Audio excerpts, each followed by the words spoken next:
Hey everybody, welcome back to this small video series about how we can visualize data inside of Excel.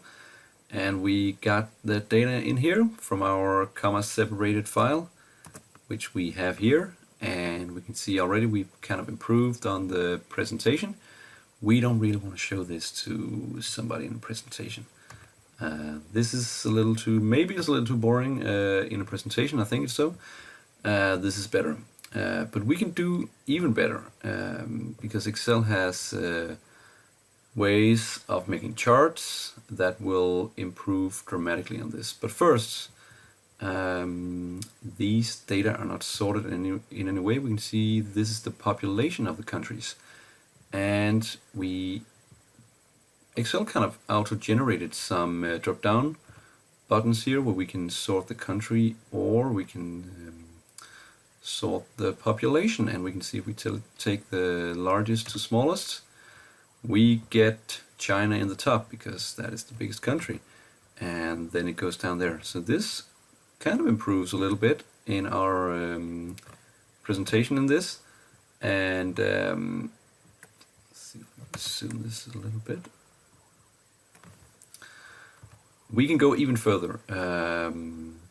If we select, let's take the top 10 countries, we get a small button, tooltip button here, quick analysis. You can select the control cube if you don't see this button here, and if we enter that, it will present some more visualization options for us. We got formatting and we have charts. First, if we take the simple data bars, Excel is going to kind of apply some background coloring here, and we can see China gets 100% fill because this is the biggest country, and then proportionally to their population it will fill out the background there.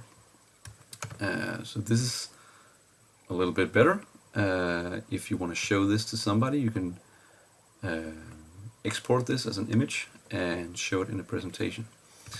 But if we want to take the ultimate way, we can also take the charts. And these are very common charts in Excel, and if you highlight it, it will auto-generate how it look like.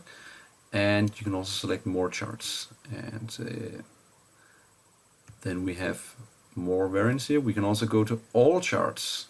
This tab here, it's a little small though, and we can see here Excel has a lot of different charts that you can select from: column, line, pie chart, and a lot of different charts and variations. We will do this in the next video, make a chart, but for now we can see we kind of improved a little bit more from our initial data set. Thank you very much for watching. Bye bye.